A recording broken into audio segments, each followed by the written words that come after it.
All right, what's going on out there, peeps? Okay, obviously I haven't disappeared yet. I'm still pissed, but that's okay. We'll get past it because I gave it some thought last night. My thing is, this probably won't go on much longer, as all of us are anticipating a rate change, anyways. So let's just go ahead and talk about what's going on here in Iraq. Okay, quick reminder, I do have Pimpy's Investment Chat, which is the same name as this YouTube channel. I will leave a link in the description. Come join us. It is free. We talk about the dinar, the dong, gold, silver, cryptocurrencies, you name it. And for you people who are into conspiracy things, I have another group called The Hidden Things in Front of Your Eyes. I will leave a link to this group as well. There is also a YouTube channel for that accompanies that Facebook group, just like this one here. Okay, so what's going on in Iraq? Look, there's a lot of dialogue going on in the Dinar community, I should say. A lot of chitter chatter. You guys got to be careful. They are talking a lot about the rate change. Some of the changes seem very minor, but any change is better than no change at all. I think people are, it's hard not to get overly excited, all right? So let's just keep positive and pay attention to what's going on because, like I said, ever since Al-Qademi got put in office, man, that guy's hitting the ground running. And we're going to show you what I'm talking about. So, Washington, Iraq has two options through strategic dialogue and should act as a sovereign country. I've been saying that. They need to be a sovereign country, all right? Put on your big boy chonies, man. Assistant Secretary of State for the Middle East, Dave Schenker, emphasized that Iraq had two options during the upcoming strategical dialogue between Washington and Baghdad, noting the need for Iraq's leaders to act as a sovereign country. That's the problem. This is why they need, well, if they're going to be a sovereign country, then you need to reinstate their rate. I mean, a country can't be sovereign without their own currency. Get where I'm coming from? The strategic dialogue between the United States and Iraq aims to renew the relationship between Washington and Baghdad. We already said that. Okay, so the dialogue aims to renew our relationship with Iraq, and our strategical dialogue will be renewed next week, and we hope to have a personal meeting sometime in the next July and August when travel and meetings are allowed. He added the strategic dialogue will chart the future of the relationship and the presence of American forces in Iraq. The strategic dialogue allows us to confront Iraq leaders with a strict choice. If the Iraqis choose to act as a sovereign country, then bilateral relations will continue to bring great advantages to Iraq. And if they do not take the choices, we will not be able to maintain our commitment and our presence in Iraq. Well, look, even Kurdistan is saying that the United States just can't up and leave, and they've been working with Kurdistan as well as the United Nations on what type of needs Iraq will have for America. So they're not going to go nowhere. I mean, we're going to pull out for the most part, but this is absolutely right. Look, we talked about this. Iraq needs to start being independent. They need to restart rebuilding their forces up. They need to be able to stand up and fight for themselves. They need to be able to negotiate and do business. They need a rate change. Representatives are likely to vote on candidates for the vacant ministry and the borrowing law tomorrow. That would be nice. It's Saturday. Representatives suggest the voting for a candidate for vacant ministries in the government for Al-Qademi in sessions tomorrow. Yes, we've been waiting for this. So, Halabassi's office has stated in a brief statement the Speaker of the Parliament has received the names and it's ready to get voted on. So, in tomorrow's session, likely they'll witness the completion of the voting on the rest of the ministry, noting that although there's no official data, my guess is that they did a filler and went around and they got the consensus that these people are going to get voted in without a problem. The meeting of the head of the blocks with the legal committee on the election law will precede the sessions. Parliament has resumed its work by holding the sessions, and a vote will be taken on the borrowing bill because it's very important in the current period. Well, yeah, I'd say so. How about you guys just raise the rate? Anyone have to worry about borrowing? Okay? Borrow in country. That's where I'm going with this. I said it in the video last night. If you guys borrow external money, that only weakens your currency. Why don't you raise the rate and borrow internally and keep it in-house? Okay, so This article just goes on to talk about they're just ready to go ahead and start voting for the rest of the cabinets to be filled. We're looking forward to that. They're going to vote on whether or not they want to borrow externally or internally. We're looking forward to that.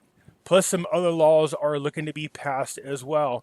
So here are the names of the candidates. If you want to come back and check it out, as always, I leave a link in the description so that you could come here and read these things for yourself. So this is interesting. An upcoming financial meeting chaired by Al Kademi discusses 10 economic alternatives and keeping salaries. Okay, so what are these?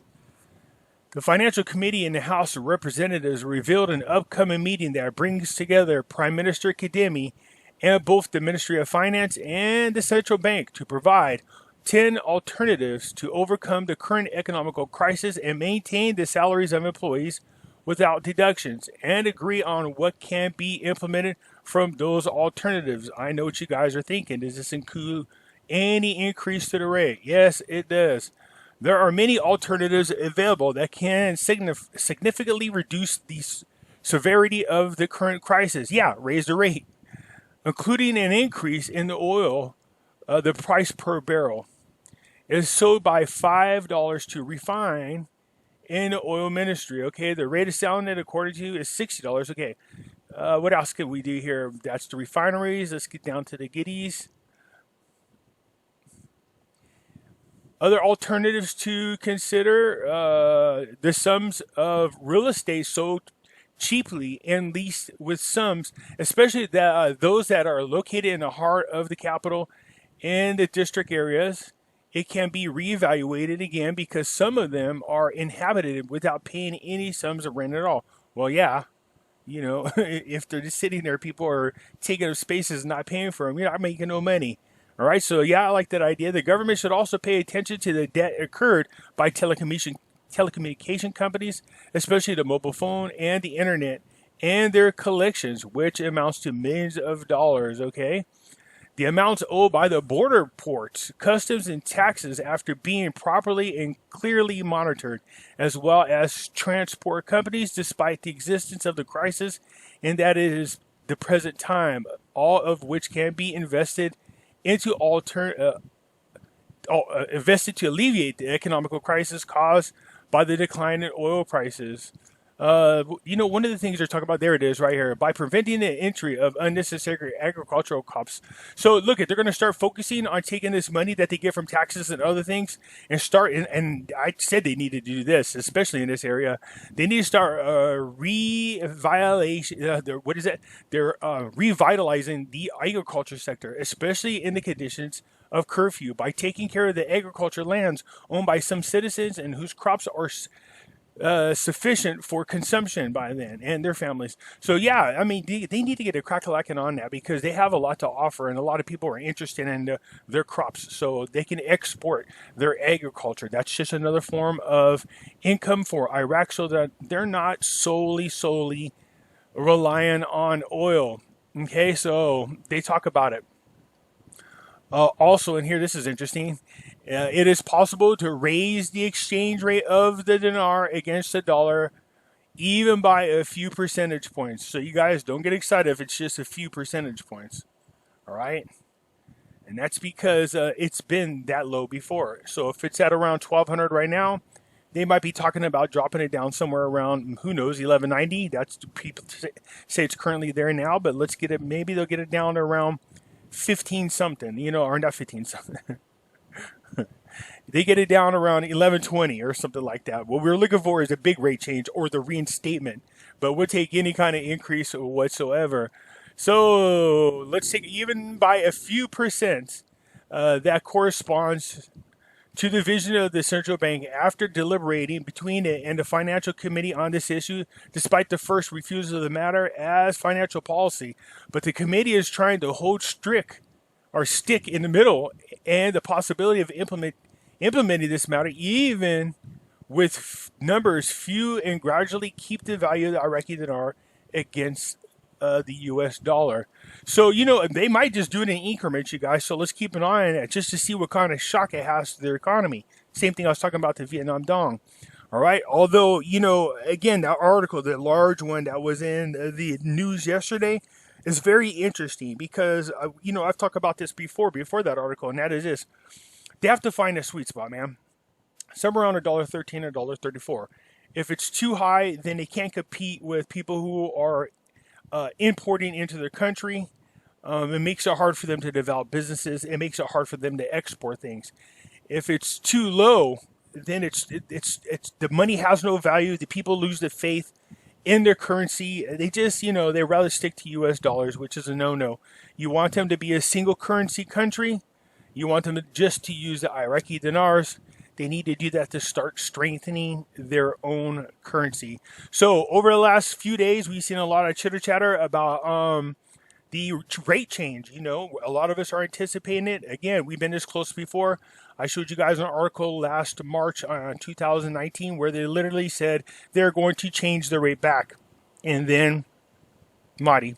So, we'll keep an eye on her. Pompeo, this is interesting because pay attention. Pompeo pledges to Al-Qademi financial support, and it'll be immediately. So something caught my attention in here. Now, again, I might be blowing it up, but let me reword it. Let me reread it. I would like to begin by warmly, he welcomes Prime Minister and his government, and they agree to do a peaceful transfer of power, and they commit, Pompeo does, to helping them fight ISIS. Pompeo also praised during the speech on Thursday, the ministerial meeting of the International Coalition. Okay, we participate in a financial burden that ensures an immediate Iraqi recovery, adding that the United States pledges last year $100 million to the coalition main stabilization programs in the liberated areas. Wow, we participate in a financial burden. How about all countries participate in a financial burden by reinstating the 322 rate, and each country be responsible for the rate change of their own citizens? I like that idea. And then later on, they can, figure out a way to work it out with Iraq gradually over time. This would give a boom to the economy around the world, a much needed boom at this present moment.